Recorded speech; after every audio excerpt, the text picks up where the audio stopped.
पण आता ब्लाउज तर आहे तर त्याला धागा कातर परत स्टूल पण नव्हता बसायला, तर मी तुटलेल्या खाटवर बसून मग ते ब्लाउज सुरू केले.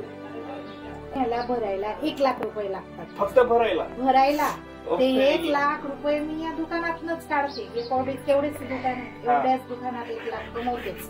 आणि ते सफर रविवार का मध्ये मी शिवाजी परमार सगळ्यांचं स्वागत करतो. आणि आज एक विशिष्ट व्यवसाय आपण बघणार आहे. एक साधारण महिला भरते 1 लाख महिन्याचा हप्ता.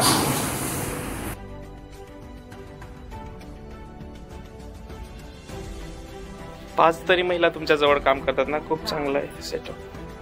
नाही आपण असं बोलू शकतो, पण ते शूटिंग चालू असली का थोडं आपल्याला. तर सगळ्यांचं परत मी एकदा स्वागत करतो आजच्या या व्यवसाय भेटीमध्ये. आणि आपल्यासोबत आज आहे मीना पाटील मॅडम आहे. त्यांनी एक खूप परिस्थिती गंभीर होती, त्या परिस्थितीमधून बाहेरचा प्रवास त्यांनी कसा केला आणि आता एक यशस्वी महिला उद्योजक आहे आणि महिलांना रोजगार पण देत आहे. आणि परत ते स्वतः खूप एनर्जीने त्याच्यामध्ये काम करत आहे. तर आज त्यांना आपण भेटत आहे, तर त्यांच्याच थ्रू आपण ही गोष्ट बघूयात. मॅडम तुमचं थोडं ओळख परिचय द्या ना. माझं नाव मीना अशोक पाटील आहे. माझं रेडीमेड मॅचिंग ब्लाउजचं सेंटर आहे. परत माझ्या दुकानात मी लेडीजचे सगळे सामान ठेवते त्याच्यासोबत. ओके. आणि तुमचं हे कोणत्या ठिकाणी आहे? हे शारदा बायपास रस्त्याला टुसकेश्वर मंदिराजवळ जगतापवाडी कॉलनी म्हणून आहे. Okay okay. मॅडम हा व्यवसाय तुम्ही सुरू कसा केला नेमका? असंच मी पहिले असं घरगुती ब्लाऊज वगैरे शिवायची. नंतर मग मी त्याच्यात सगळेच महिला शिवतात, मग आपण याच्यात नवीन काहीतरी करायचं म्हणून मी रेडीमेड ब्लाउजांचं काम सुरू केलं. ओके.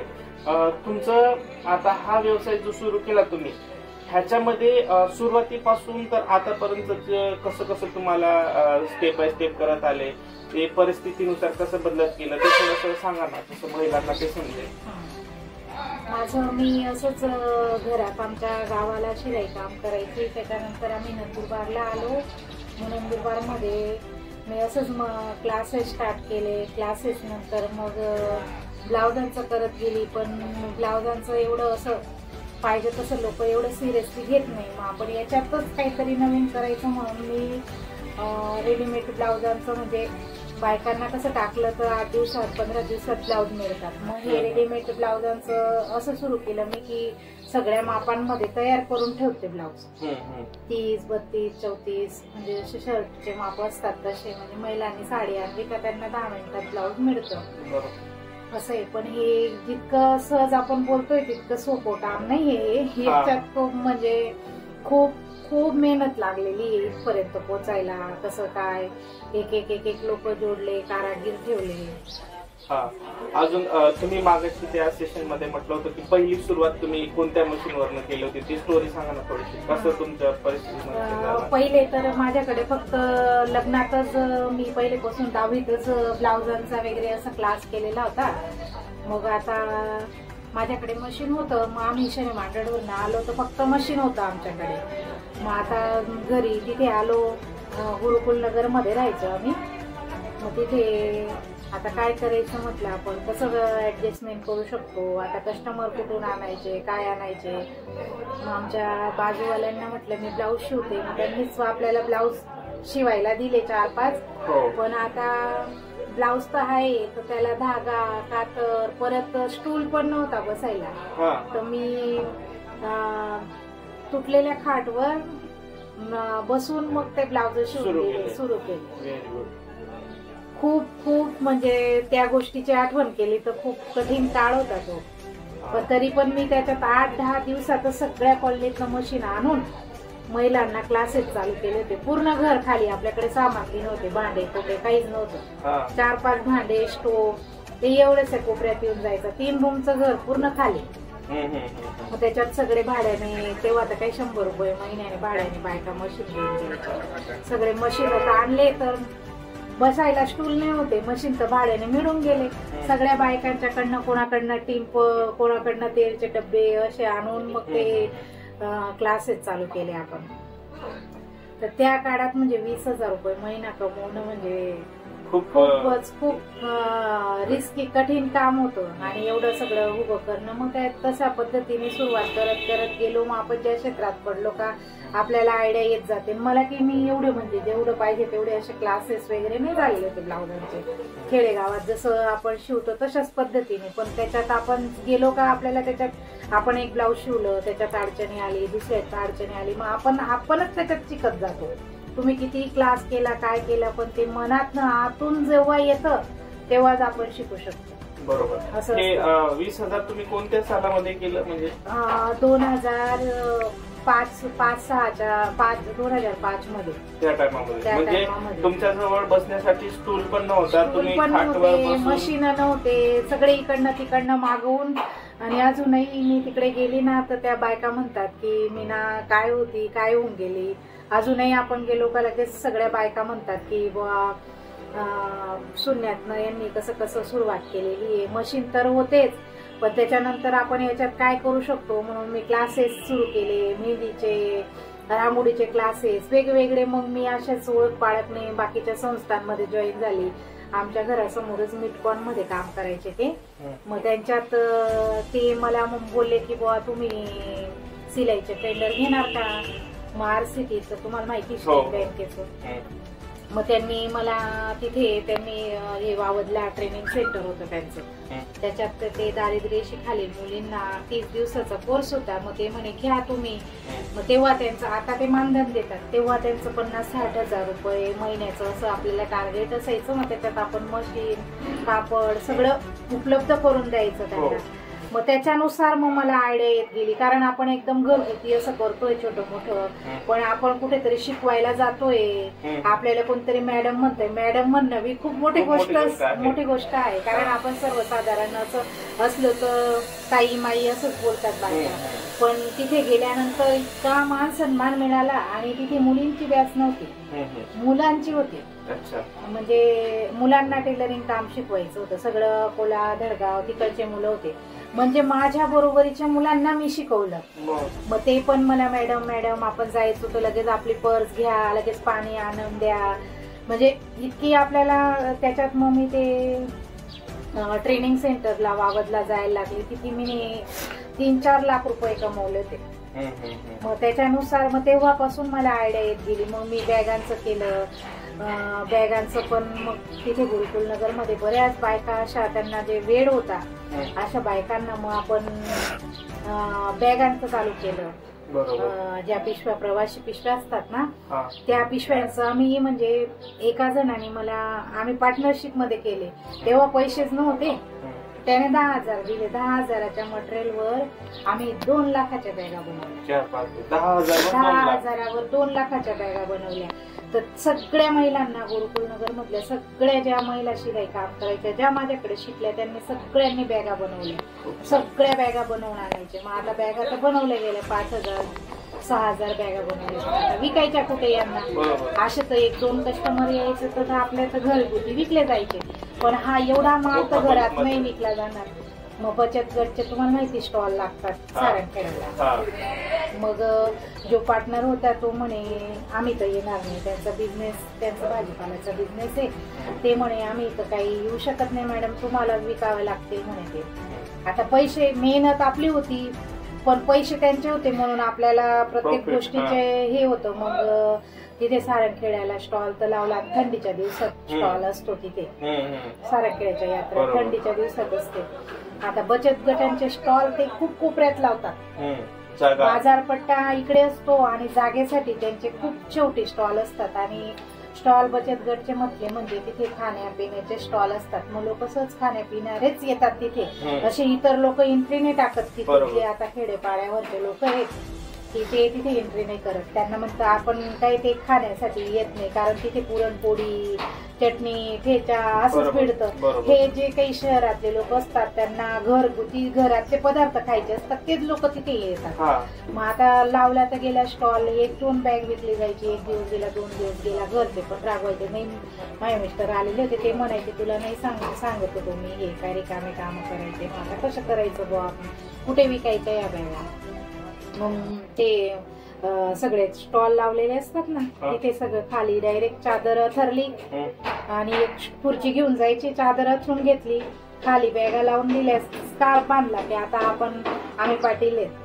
आता तुम्हाला माहिती पाटील लोकांचं कसं असतं, लोक नाव ठेवतात की काय कमी पडून गेलं बुवा, यांची सून, यांची मुलगी रस्त्यावर बॅगा विकते, येते, समाजामध्ये राहायचंय आपल्याला. असंच मी कसं खेड्यातनं शहरमध्ये आली, ते स्कूटी बिटी चालवायची, असे भरपूर मला खूप प्रॉब्लेम आले. लोकांनी नावे ठेवले, अशी आहे तशी आहे, असं करते, याच्याजवळ बोलते, त्याच्याजवळ बोलते. लोकांचं तुम्हाला माहितीच आहे कसं आहे. मग आता इतके हे लोक बोलणारे आहेत आणि आपण रस्त्यावर तर बसू नाही शकत, कारण तिथे सगळे ते इकडचे तिकडचे लोक आलेले असतात, तेच बसतात रस्त्यावर वस्तू विकायला. मग आपण म्हणजे चांगल्या घरातले किंवा आपण आपलं नाव वगैरेचं थोडंसं हे, मग आता काय करायचं, खुर्ची चादर घेतली, स्कार्फ बांधला, म्हणजे आपण कोण आहेत समोर वाल्याला माहित नाही, समजणारच नाही. चादर थरली, बॅगा. आता आपल्याला 100ला बी बॅग परवडणार होती, कारण बायकांनी मला 20 रुपयात शिवून आपल्याला 100, 150, 200ला, तेव्हा खर्चही म्हणजे 10,000च्या मालमध्ये खूप बॅगा बनल्या होत्या. मग 100ला मी 15 मिनिटात 20-30 बॅगा विकून द्या, फक्त 20च घेऊन जायची. तिथे 20 बॅगा घेऊन जायची आणि 100ला मग खेड्यांवरचे लोक येतात, त्यांना गावाला जायला बॅग 100 रुपये इझिली बायका घेऊन टाकतात. आणि ती 100ची बॅग पण खूप टिकाऊ होती, कारण आता त्या बॅगांना एवढी मागणी नाही, पण तेव्हा खूप चालायच्या त्या बॅगा, त्या शिवलेल्या बॅगा असायच्या ना, आणि त्याच्यात वजन पण, कारण बेल्ट लावलेला असायचा, घरगुती शिवलेलं असायचं, ते खूप हेवी वजन वगैरे उचलणार बायका घ्यायच्या. मग मी तसं तिथे रोज 20-20 हजारच्या 20-20 हजार रुपयाच्या रोडावर बॅगा, रोजच्या 20 हजाराच्या 1.5 लाख रुपये आणले होते आम्ही तिथून.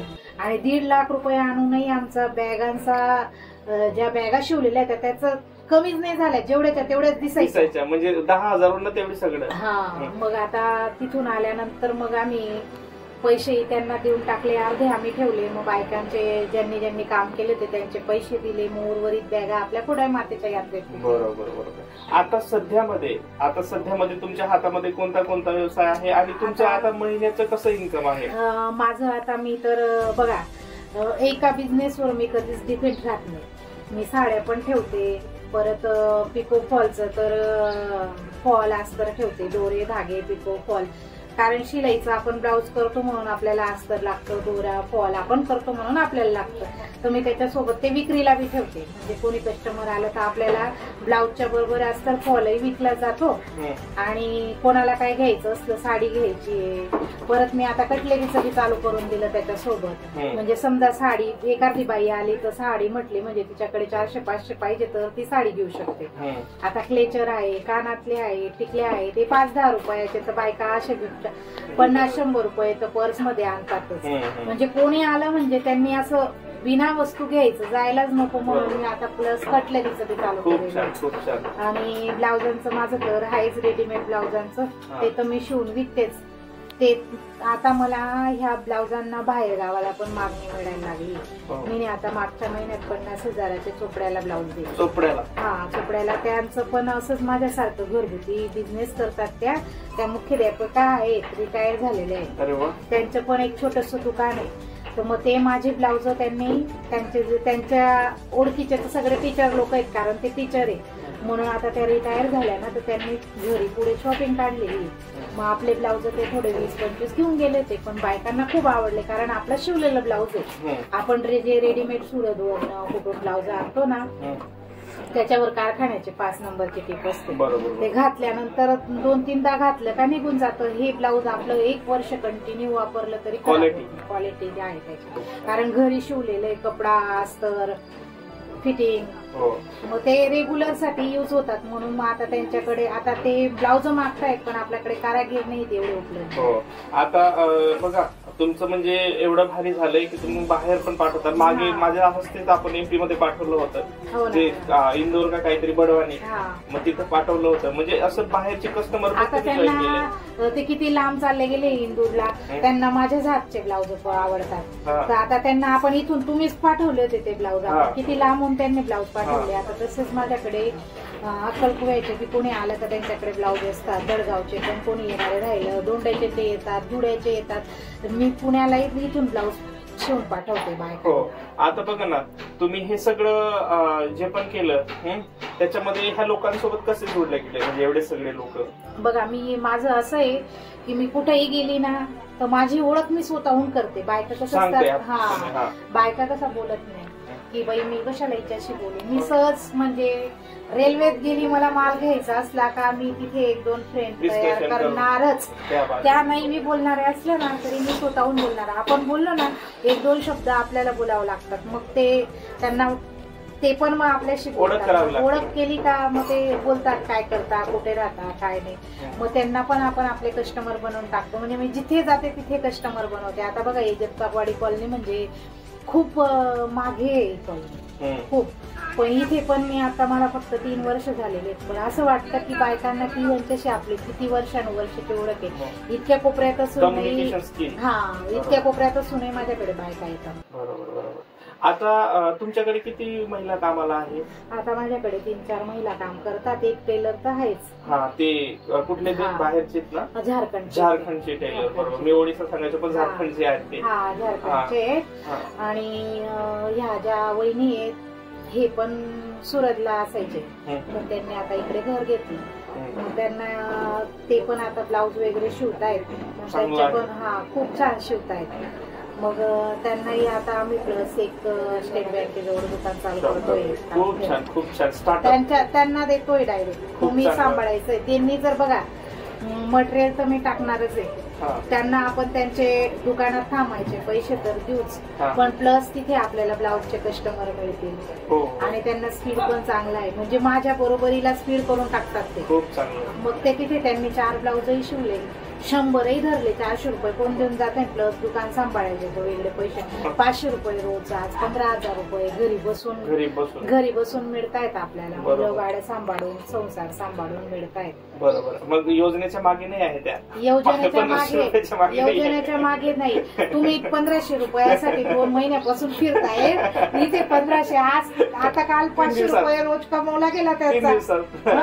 1500 रुपये म्हणजे ही गोष्ट आहे. आता तुम्ही महिन्याचं इन्कम कसं असतं, तुम्ही काय टार्गेट आहे का, कसं असतं तुमचं? माझं महिन्याचं टार्गेट असं आहे की मी महिन्याला म्हणजे माझा डायरेक्ट हप्ताच, कारण आपण शून्यातनं सुरुवात केलेली, आपलं घरही हप्त्याचं आहे, दुकानावरही लोन आहे, आणि आपण प्लस बिझनेस साठी जे पैसे टाकतो तेही आपण मार्केटमधूनच उभे करतो. मला महिन्याला भरायला 1 लाख रुपये लागतात. फक्त भरायला ते 1 लाख रुपये मी या दुकानातूनच काढते. तेवढेच दुकान, एवढ्याच दुकानात 1 लाख कमवतेच. आणि ते काहीच नसतं ना तेव्हा आपण काय म्हणतो, बघा माझ्याकडे घरही नव्हतं तेव्हा मी काय विचार करायची, मला पत्र्याचंही घर झालं तरी बरीच सुखाने झोप लागेल. तर हे घर घेतलं, हे घरासाठी पण खूप मोठं ठेव केली मी. असं म्हणजे एकदम पडलेलं पुडलेलं घर होतं, कोणी थांबायचंही नाही इथे. त्याला खूप म्हणजे रिपेरिंग केलं, सगळं काही केलं. तर आता या घरात मन लागत नाही, असं वाटतं काहीतरी बंगला पाहिजे. म्हणजे ते होऊ शकते, एवढं झालंय तर ते कशाला नाही होणार, फिक्स होणार, ते 100% होणार. आणि मला असं म्हणजे असं माझं दिमाग आहे ना, मला असं झोपू नाही देत की मी असं काही करतच असते, हे करू ते करू. मला याच्यात लॉस पण होतो, नुकसान पण होते, फसते पण मी काही याच्यात. पण आपण जेव्हा फसतो तेव्हा आपण एकदा फसलो, 2दा फसलो, 3ऱ्यांदा परत फसलो ना, तर 4थ्यांदा आपण फसणारच नाही. आपल्याला लक्षात येऊन जाते की आपली काय चुकी आहे. आता बिझनेस मध्ये मला म्हणजे मी आतापर्यंत करत गेली, छोटं मोठं हे सगळं आपणच केलंय, त्याच्यात माझं नुकसानही झालंय. बरंच काहीतरी कमवलं बी भरपूर आहे, पण बरंच काहीतरी गमवलं बी आहे. पण मग कसं आहे, त्याला आपण आता आपल्याकडे शून्य होतं, शून्यातच राहिलो असतो आपण छोटं मोठं. आता बघा गाव आमचं, ड्रायव्हरची मिसेस म्हटल्यावर तर आपल्याकडे काय राहिलं असतं, आपण 10-12 हजारामध्ये फक्त घरच घरच चालवलं असतं. हे घर म्हणा, दुकान म्हणा, आपण काहीतरी करतोय, पण केलं ना आपण काहीतरी असं आहे, म्हणून ते बाकीच्या गोष्टी सोडायच्या असतात. बघा खूप अडचणी येतात, अशा अडचणी येतात ना, तेव्हा नको वाटतं हा बिझनेस. आपण लाख लाख रुपयाचा माल टाकतो आणि आपण 200-500 वर्ष जमा करतो, असं असतं. पण हाय ना भाता जर आहे, याचे पैसे ना आपल्याला लक्षात येत नाही, हा येतच राहतो. बरोबर. आणि याच्यात तर तुम्ही शिलाईचं म्हणणार ना, सुईचं, तुमच्यात जेवढी ताकद आहे तेवढी लावून द्या, तेवढे पैसे आहेत. खूप सारे पैसे. बघा ब्लाउजांची कमी नाही, खूप ब्लाउज आहेत माझ्याकडे. मला असं म्हणजे बायकांना ना काहीतरी फोटो बिटो बोलून कस्टमरांना परत पाठवावं लागतं, माझ्याकडनं होत नाही एवढं काम आहे. पण आपण जर आपल्या आतून इतकी इच्छा निर्माण केली की मला आज 5-10 हजार लागणार आहे, तेवढं आपण जोराने 2-3 दिवसात बी काम केलं आणि तेवढे कव्हर करून टाकते मी पैसे. म्हणजे हा शिलाईचा इतका मोठा जर आहे, सुईचा खूप जोडून घेऊन जाते आपल्याला.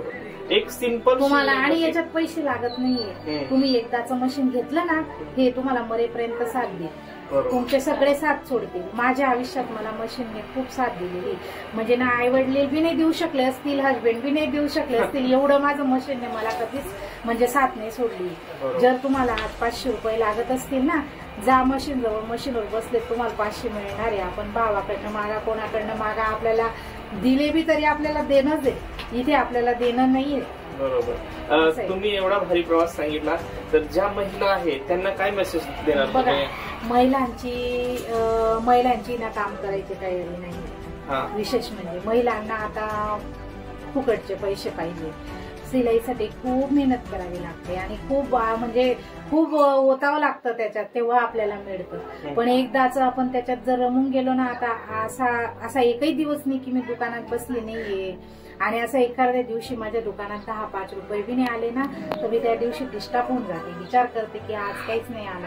बायकांचं कसं असतं, आता आपण बायकांना ट्रेन करायचं बी ठरवलं, आता घरगुती शिवतात महिला, मी त्यांना म्हटलं की मी तुम्हाला ट्रेन करून देते, मला आपण एक स्टार्टअप सुरू करू. माझं स्वप्न होतं की मी 10 महिलांना एकत्र आणून चालू करेल बुवा शिलाईचं. केल्याही महिला माझ्याकडे मशीनही आहेत, पाहिले. पण महिलांचं असं आहे, आता ज्या महिला यायच्या माझ्याकडे, आता मी पण बिझी असते, मी त्यांची सेवा नाही करू शकत ना. तुम्ही आता सुरतला वगैरे कामाला जातात, तर तुम्हाला तिथे ते मालक जेवणचं पाणीचं ते नाही देत तुम्हाला, तिथे आपला ड्रम भरलेला असतो आणि मेहनत करायची, थोडंसं गरम वगैरे तर सहन करावंच लागेल. महिलांना, त्या ज्या महिला यायच्या माझ्याकडे आल्या का, त्यांना तिथे जार भरलेला असायचा, तरी त्या फ्रीजमध्ये बाटली ठेवायला यायच्या, फ्रीजमध्ये पाणी. आता बघा माझ्याकडे कोणी गेस्ट आलेले, आपल्याला समजा मला तर मी चालून घेईल, पण घरचे असतात, डायरेक्ट घरात एंट्री करणं, काय करणं, म्हणजे त्यांना फॅन पाहिजे, गरम नको पाहिजे, जेवण वेळेवर पाहिजे, सगळ्या गोष्टी वेळेवर पाहिजे, ते शक्य नाही ना. म्हणजे आपल्याला काही मिळवायचं असेल तर आपल्याला काही सॅक्रिफाईस पण करावं लागतं, काही गोष्टी सोडाव्या पण लागतात. त्या महिलाच्या ज्या 2 मायलेकी होत्या, त्या काम खूप छान करायच्या, पण त्यांच्याकडे पण पैशांची इतकी कमी, त्यांना अनंत अडचणी आहेत, पण त्यांच्या मनामध्ये ना असं काम करायचा उत्साह नाहीये. उत्साह असायला पाहिजे, तयारी असायला पाहिजे, मनाची तयारी पाहिजे. बघा आता जॉबवाले लोक आहे, चांगले अधिकारी सकाळी 10ला जेवण करून जातात, तर रात्रीच जेवण करतात. बरोबर. तुम्ही जर कामाला जाताय, तुम्ही सकाळी नाश्ता बी करणार, जेवण बी करणार, थंड पाणी बी पिणार, गरम बी सहन येणार, तर नाही चालू. म्हणजे जसं तुम्ही सांगता ना की मला झोप नाही लागत, की मी काय करू, आणि दुसरी गोष्ट उत्साह तेवढा आहे ना, म्हणजे तुम्हाला दिसतं. म्हणजे 1 लाख पेक्षा जास्त बघा, आता घरचा आपण खर्च तर त्याच्यात जोडतच नाहीये. घर तर मीच चालवणार, आमचे घरचे माझ्या मिस्टरांचं ते 6 महिन्यात 1 वर्षात पगार देतात, त्यांचं नाही. घराचा सगळा व्यवहारही मी बघते, बाहेरचे मार्केटचे पैशांचंही मीच बघते, तर मला महिन्याला नुसते हप्ते भरायलाच 1 लाख रुपये लागतात. तर मग आता दुधाचा खर्च, घराचा खर्च, सिलेंडर हे आपण 10,000-15,000 तर पकडू. खूप छान. म्हणजे असं म्हणजे नोकरीवाले किंवा काही असेल तर ते पण 1 लाख रुपये डायरेक्ट महिन्याचे भरायचे, म्हणजे इन्स्टॉलमेंट, म्हणजे ही एक कमालाची गोष्ट आहे. आणि परत तुम्ही स्टार्टअप त्याच्यामध्ये करताय, हे तर आहे, परत ते स्टार्टअप करताय. यांना हे तर खूप छान आहे. यांना ती दुकान सांभाळली का आता माझं हे घर आहे. माझं अजून परत एक स्वप्न आहे की मी आता मोठा बंगला घेऊ, कारण थोडं थोडं पुढे जात गेले का. बरोबर, तुमचं स्वप्न आहे ना, म्हणजे काहीतरी गोष्ट पाहिजे ना पैसे कमवण्यासाठी. आणि जेव्हा आपण बघा, जेव्हा तर महिलांचं कसं आहे, महिला असं आतून तयार होत नाही. प्रत्येक महिलामध्ये काही स्किल आहे असं, म्हणजे आपण म्हटलं बघा परमेश्वराने प्रत्येकाला काही बनवलेलं आहे, पण त्याचा शोध आपल्याला लागत नाही. काही लोकांना आयुष्य संपून जातं तेव्हा शोध लागतो की माझ्याकडे ही स्किल आहे.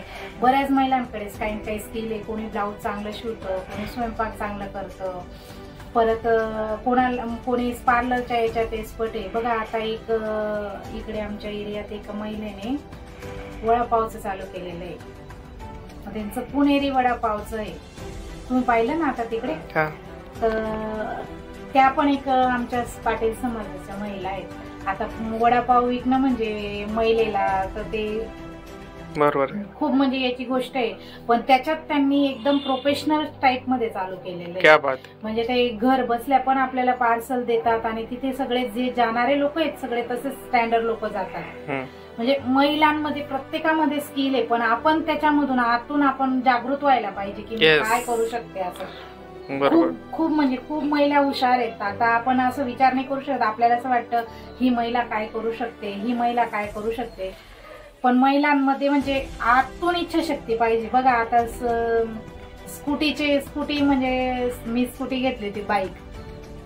मी जेव्हा माझ्या आई वडिलांची म्हणजे खेडेगावात आलेली आहे, तर ते स्कूटी वगैरे मी जेव्हा चालवायची ना, सेकंडच घेतली होती. आता तर आपल्याकडे नवी स्कूटी आहे, दुसऱ्यांदा घेतली गेली. पण एक आताही बऱ्याच महिलांकडे इथे स्कूटी आहेत, पण बऱ्याच शिक्षकांच्या मिसेस असूनही त्यांना साधी स्कूटी पण जमत नाही.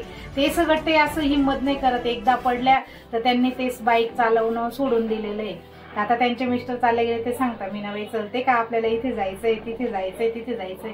म्हणजे महिला आहे ना आतून असं तयार नाही होत. येस, बरोबर. म्हणजे पण आतून तयार व्हावं लागतं प्रत्येक गोष्टीला. स्वतः केल्याशिवाय नाही होणार. आणि बघा पडतो माणूस एकदा नाही 3दा पडतं, पण 4थ्यांदा पडणार नाही. तर आपल्याला एक ते सगळ्या गोष्टीचा बॅलन्स येऊन जातो. एकदा बॅलन्स कळला का आपण नाही पडू शकत, पण ते आपल्याला तेवढं 3दा थोडस ऍडजस्ट करावंच लागेल. बरोबर. प्रत्येक गोष्टीमध्ये तुम्ही पुढे जाऊ शकता. अडचणी येणार, कारण आपल्याला प्रत्येक गोष्टीची माहिती नसते. आपण 1दा अटकू, 2दा अटकू, 3दा अटकू, पण 4थ्यांदा आपण बिलकुल अटकणार नाही, कारण आपण त्या मार्ग आणि आपल्या याच्यात आपण एकदम बाप बनून जातो त्याच्यात प्रत्येक याच्यामध्ये. बरोबर, असं आहे. खूप छान काम करताय तुम्ही मीनाताई. महिलांना रोजगार पण देत आहे आणि तुम्हाला बघून इतर महिला देखील त्याच्यामध्ये सहभागी होऊन पुढे जाण्याचा म्हणजे 100 मधून असं मी माझंच नाही, मी अशा खूप महिलांना दुकानासाठी पण सपोर्ट केलेला आहे, करतेही. आता एक माझी मैत्रीण आहे, तिने पण ते भाजीपाला विकायचे, पण आता ते अंधारे स्टॉपला सगळे ते पार्किंग वगैरे होऊन गेल्या, मग त्यांना आता तिथे भाजीपाल्याची गाडी लावता येत नाही. त्या महिलेलाही मी दुकान टाकून दिली, एक कटलेरीचं सामान वगैरे असं तसं. ते पण आता त्यांना 1-2 महिनेच झालेले आहेत, पण आता त्यांनी छोटीशी दुकान होती तर आता दुसऱ्या ठिकाणी ऍडजस्ट केली. आता माल कुठून आणायचा, काय आणायचा, बरोबर त्यांना सपोर्ट होऊन जातो.